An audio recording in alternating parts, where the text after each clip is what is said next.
What happens after you hit $50,000 net worth? You're sitting there, looking at your bank account. Maybe you've got like 12 grand saved up. Maybe it's 18, could be 25 if you've been really disciplined. And you're doing the math in your head. You're calculating how long it's going to take to get to $50,000. And honestly, it feels like forever. Like you're pushing this massive boulder up a hill and it barely moves. You save another 1,000 and it feels like nothing. You cut back on eating out, you skip the vacation, you drive the same car for another year, and the number just creeps slowly, painfully slowly. And there's this question that sits in the back of your mind, usually late at night when you can't sleep. Is this even worth it? Am I actually getting anywhere? My name is Ryan, and I spend way too much time thinking about money, financial psychology, and why some people seem to effortlessly build wealth while others stay stuck in the same financial patterns for decades. And here's what I've learned. There's something that happens when you cross $50,000 in net worth that almost nobody talks about.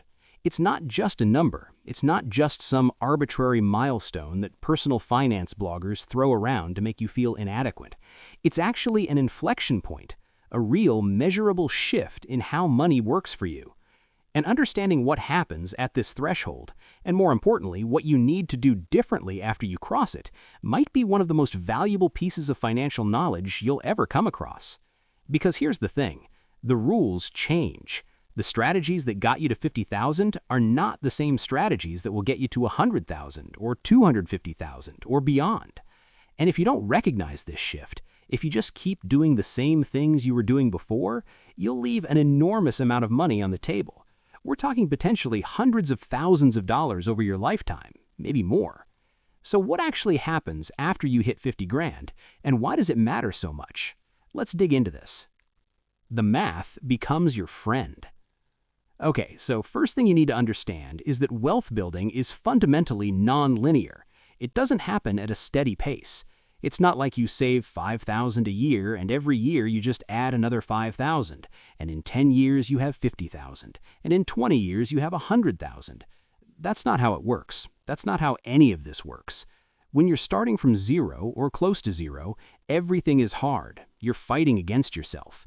You save 1,000 and your car needs new tires. You save 2,000 and your laptop dies. You save 3,000 and you have to fly home for a family emergency. It feels like the universe is conspiring against you. And mathematically, you're right to feel that way because you haven't hit critical mass yet. But once you get to around $50,000, and this number isn't magic, it's just a useful benchmark, something shifts. The math starts working for you instead of against you. Let me paint you a picture of what I mean. Let's say you have $50,000 invested in a basic index fund, something boring like the S&P 500 fund. The market historically returns about 10% annually, on average. Some years it's up 30%, some years it's down 15%, but over long periods, about 10%. At $50,000, that 10% is $5,000. That's $5,000 you didn't have to work for. You didn't have to save it from your paycheck. You didn't skip the latte or negotiate your salary or sell stuff on Craigslist. The money just appeared because you had money working for you. Now, compare that to when you had $5,000 saved. 10% of $5,000 is $500. That's nice, don't get me wrong, but it's not life-changing. It's a decent weekend trip, maybe.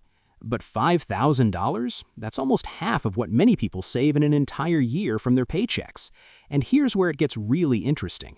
Because once you understand this, you realize that your $50,000 is now working as hard as you are, or potentially harder. If you're saving $5,000 a year from your job, and your investments are returning $5,000 a year, you've just doubled your wealth building rate. You've gone from linear growth to something closer to exponential growth. And it compounds, obviously. Next year, if you add another $5,000 from savings and the market cooperates, you're not $60,000, you're over $65,000, because that $60,000 also grew by 10%. The year after that, you're pushing $75,000, then $90,000. Then you blink and you're at $100,000. And it took you way less time to go from 50 to 100 than it did to go from 0 to 50. This is what people mean when they talk about the first 100,000 being the hardest. Charlie Munger said it. Warren Buffett has talked about it. It's real. because you're fighting against the mathematical reality that small numbers times percentages equals small results.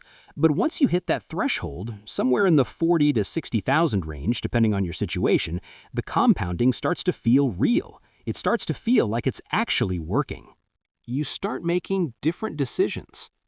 Here's something I've noticed, both in my own life and watching other people. When you have $50,000 in net worth, you start making different decisions. Not necessarily because you consciously decide to change, but because your relationship with risk shifts. Your relationship with opportunity shifts.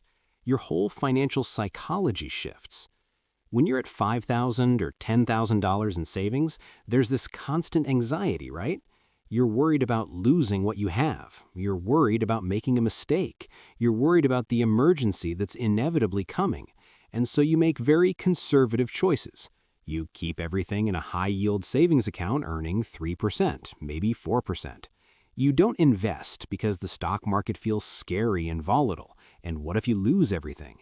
You don't take the career risk because what if it doesn't work out and you burn through your emergency fund?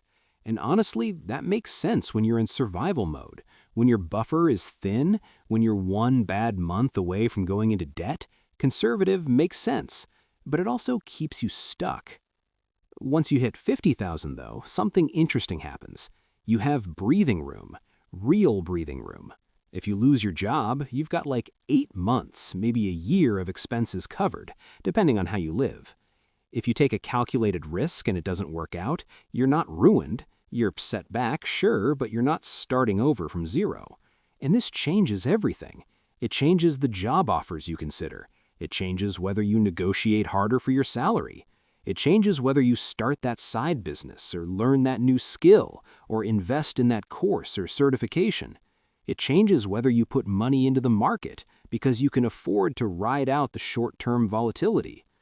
I remember when I crossed this threshold myself, and it's like this weight lifted that I didn't even fully realize I'd been carrying. I started thinking in terms of growth instead of just protection. I started asking, what's the opportunity here, instead of just what's the risk? And that shift in mindset, honestly, that might be more valuable than the actual money. Because here's the reality. The way you build real wealth, the way you go from 50,000 to 500,000 to maybe eventually a few million, is not by playing it safe. It's not by keeping everything in savings accounts. It's by making smart, calculated investments. In the market, yes, but also in yourself, in your education, your skills, your network, your business ideas.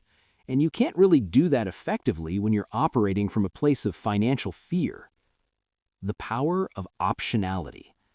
There's this concept in finance and philosophy called optionality. It basically means having choices, having the ability to say yes or no to opportunities based on what's actually best for you, not based on what you're forced to do because of your financial situation. When you're broke or close to broke, you have no optionality. You take the job that pays the most right now, even if it's soul-crushing and leads nowhere. You stay in the relationship longer than you should because you can't afford to move out. You eat the cheap food that makes you feel terrible because it's what you can afford. You're making decisions from a position of weakness, and those decisions compound over time, usually in the wrong direction. But $50,000 in net worth, that buys you optionality. Not infinite optionality, not like you can just quit your job and backpack through Europe for a year, but real, meaningful optionality. You can take the job that pays 15% less but gives you better experience and upward mobility. You can move to a new city where the opportunities are better, even though it's expensive and scary. You can afford to be unemployed for a few months if you need to be, which means you can actually be selective about your next move instead of taking the first thing that comes along.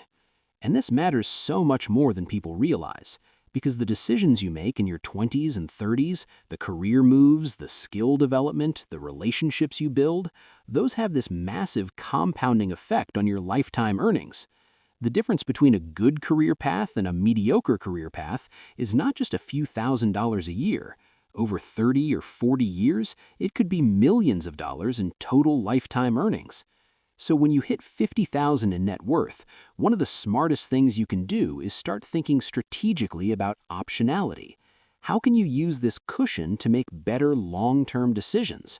Maybe that means taking a sabbatical to learn a new skill. Maybe it means finally leaving that job you hate. Maybe it means investing in your own business or freelance career. Maybe it means moving somewhere with better opportunities, even though it's more expensive in the short term. The point is, you have choices now. Use them wisely. The shift from saving to investing. All right, here's where a lot of people get stuck, and honestly, it's frustrating to watch because it's such an easy trap to fall into. They hit 50,000 in net worth, and they just keep doing exactly what they were doing before. They keep obsessively saving. They keep putting every extra dollar into their high-yield savings account. They feel productive because the number keeps going up, but they're missing the bigger opportunity. When you're going from 0 to 50,000, being a super saver makes total sense. You need to build that foundation. You need to prove to yourself that you can be disciplined. You need to create that buffer. But once you're there, the name of the game changes. It's no longer about just saving money, it's about making your money work efficiently. And look, I get it. There's something psychologically satisfying seeing your savings account balance increase. It feels safe. It feels certain. You put in $1,000 and boom, there's $1,000 sitting there. No volatility, no uncertainty, no wondering if you made the right choice. But here's the hard truth. If you keep the majority of your net worth in savings accounts, you are actively choosing to be poorer in the future. Let's do some quick math, and I promise this isn't going to be complicated. Let's say you have $50,000 and you keep it all in a high-yield savings account earning 4%. In 10 years, with no additional contributions, you'd have about $74,000. Not bad, right? Except when you account for inflation, which historically runs about 3%, your real purchasing power only increased by about 10% over a decade. You basically just preserved your wealth. Now let's say you took 40,000 of that 50,000 and invested it in a diversified index fund portfolio and kept 10,000 as your emergency fund. That 40,000 growing at a conservative 8% annually, which is below the historical market average, would be worth about 86,000 in 10 years. Your total net worth would be around 96,000. That's $22,000 more just for making a smarter choice about where your money sits. And that gap only widens over time. Over 20 years, over 30 years, the difference is enormous. We're talking hundreds of thousands of dollars. But here's what stops people. Fear. Fear of the market crashing, fear of losing money, fear of making the wrong choice. And I totally understand that fear, I really do. The market is volatile. It goes down sometimes. It went down in 2008. It went down in 2020. It'll go down again in the future. That's just how it works. But here's what you need to understand. If you have a proper emergency fund, and at 50,000 in net worth, you should. You don't need to touch your investments when the market crashes. You can ride it out. And historically, every single market crash has been followed by a recovery and new highs. Every single one. The S&P 500 has never failed to recover over a long enough time horizon. So the shift you need to make after 50,000 is from being a saver to being an investor. Keep your emergency fund. Maybe that's 6 months of expenses, maybe it's 10,000, maybe it's 15,000, whatever helps you sleep at night. But everything else, that should be invested. In index funds, in retirement accounts, in real estate if that's your thing, in a diversified portfolio that actually has the potential to grow your wealth meaningfully over time. You start thinking in systems, not just discipline. When you're first getting started with building wealth, it's all about willpower and discipline. You have to force yourself to not spend. You have to resist temptation. You have to make the hard choice again and again and again. It's exhausting, honestly. It's like being on a permanent diet where you're always saying no to things you want. But once you hit 50,000, you should be transitioning from relying on discipline to building systems. Because discipline is finite. You only have so much of it. But systems run on autopilot. What do I mean by systems? I mean automatic transfers from your checking account to your investment accounts on payday before you even see the money. I mean having your 401k contributions automatically deducted from your paycheck.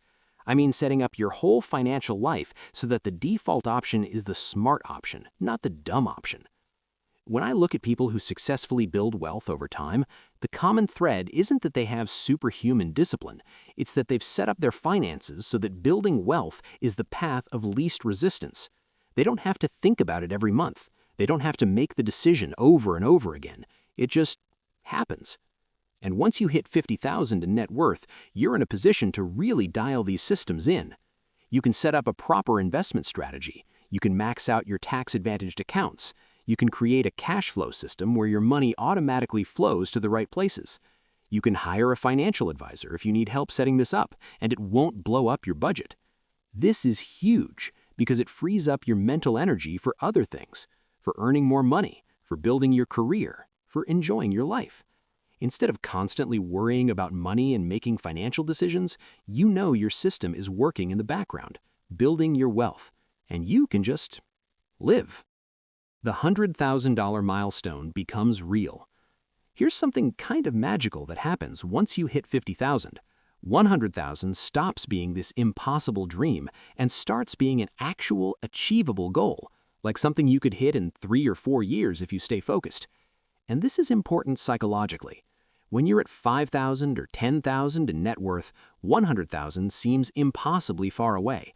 It's like you're standing at the bottom of Mount Everest with a backpack full of rocks. But when you're at 50,000, you're halfway there. And because of compounding returns, you're actually more than halfway there in terms of time. Remember that math we did earlier? If you're contributing 5,000 a year and earning a 10% return on your 50,000, you'll hit 100,000 way faster than it took you to get to 50,000, maybe in 4 or 5 years instead of 8 or 10 or 12. And once you're at 100,000, 200,000 doesn't seem crazy. And once you're at 200,000, $500,000 starts entering the realm of possibility. And this is how ordinary people, people with regular jobs and no inheritance and no lottery winnings, end up millionaires. They hit these inflection points where the math starts working in their favor, and they ride that momentum. But you have to recognize the inflection point. You have to understand that 50,000 is not just another number, it's a threshold, it's a transition, and you have to change your strategy accordingly. The lifestyle inflation trap. Okay, real talk for a second. There's this dangerous thing that happens to a lot of people when they start building wealth. They hit 50,000 or 70,000 or 100,000 and they think, I've made it, time to upgrade my lifestyle. They buy the nicer car, they move to the more expensive apartment, they start eating out more, traveling more, buying more stuff. And look, I'm not saying you should live like a monk forever. That's not the point of building wealth. The point is to have a better life. But there's a version of lifestyle inflation that absolutely kills your wealth building momentum, and it happens most often right around this 50,000 mark. Because here's the thing, you're not actually rich yet. 50,000 in net worth is awesome. It's a huge accomplishment. It puts you ahead of a massive percentage of people. But it's not live however you want money. It's not financial independence. You still need to work. You still need to save. You still need to be strategic. The people I see who build real wealth, the people who go from 50,000 to 500,000 to multiple millions, they keep their lifestyle relatively modest even as their net worth grows. They let themselves enjoy some upgrades, sure, but they're selective about it. They don't inflate their spending at the same rate their income or net worth grows. There's this thing called the happiness treadmill, where you adapt to any lifestyle pretty quickly. You buy the luxury car, and for 2 weeks it feels amazing, and then it just becomes your car. You move to the fancy apartment, and for a month you feel like you've made it, and then it just becomes where you live. The happiness fades, but the expense remains. So when you hit 50,000, resist the urge to dramatically upgrade everything. Maybe pick 1 or 2 things that genuinely matter to your quality of life. Maybe that's a nicer place to live, or better food, or whatever, and upgrade those. But keep the rest of your lifestyle lean, because every dollar you spend now is a dollar that can compound into $5 or $10 or $20 later. You become more resilient. This is something I don't think people talk about enough, but it's probably one of the most valuable aspects of building net worth. It makes you more resilient, more able to handle the curveballs life inevitably throws at you. Life is unpredictable, you know? Jobs get lost, people get sick, relationships end, cars break down, roofs leak, parents need help, opportunities appear at inconvenient times, and when you have no financial cushion, any one of these things can derail your entire life, can send you into debt, can set you back years.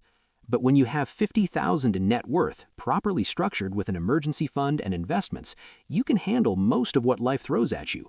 You can lose your job and not panic. You can have a medical issue and manage it. You can help a family member who's struggling. You can make a career change if you need to. You can move if you need to. This resilience is valuable in ways that go beyond just money. It affects your mental health. It affects your relationships. It affects your ability to take smart risks. It affects your entire quality of life. I've seen people with zero savings get absolutely crushed by things that people with 50 or 60,000 in the bank handle relatively easily. Same problem, totally different outcomes, and the only difference was having money in the bank. So as you build wealth, remember that it's not just about getting rich, it's about building resilience. It's about creating options. It's about making yourself less vulnerable to the random chaos of existence. The path forward. So where do you go from here? If you're not at 50,000 yet, your goal is clear. Get there, whatever it takes. Increase your income, decrease your spending, invest the difference, build that foundation. And if you're already past 50,000, your job is to recognize that the rules have changed. Stop thinking like someone who's just trying to save money and start thinking like someone who's building wealth. Invest aggressively but smartly. Build systems that work on autopilot. Use your financial cushion to make better long-term decisions. Resist lifestyle inflation. Stay disciplined, but also stay strategic. The journey from 50,000 to 100,000 to $250,000 to $500,000, it's not about working harder necessarily. It's about working smarter. It's about understanding how money actually works and using that knowledge to your advantage. And look, none of this is easy. Building wealth never is. It requires patience, it requires discipline, it requires making choices that your friends might not understand. It requires delayed gratification. It requires staying focused on long-term goals when everyone around you is living for right now. But it's worth it. God, it's worth it. The peace of mind that comes with financial security, the freedom that comes with having options, the resilience that comes with having a cushion, the pride that comes from knowing you built something, these things are worth every sacrifice you make along the way. You're not just building a bank account balance, you're building a different kind of life. A life with more options, more freedom, more security, more possibility. And that's worth fighting for. So whether you're at 5,000 or 50,000 or 500,000, keep going, keep learning, keep growing, keep making the smart choices even when they're hard. Keep your eyes on the long-term vision even when the short-term is frustrating. Because wealth isn't built in a day or a month or a year. It's built in decades. It's built in thousands of small decisions that compound over time. It's built by people who understand that the rules change as you grow and who are willing to adapt their strategy as they hit each new milestone. You can do this. You really can. It's not about being brilliant or lucky or having some special advantage. It's about being consistent, being strategic, and understanding the mathematics and psychology of wealth building. So get to 50,000 if you're not there yet. And once you're there, recognize it for what it is. Not the finish line, but the starting line for everything that comes next. Keep going. Your future self will thank you.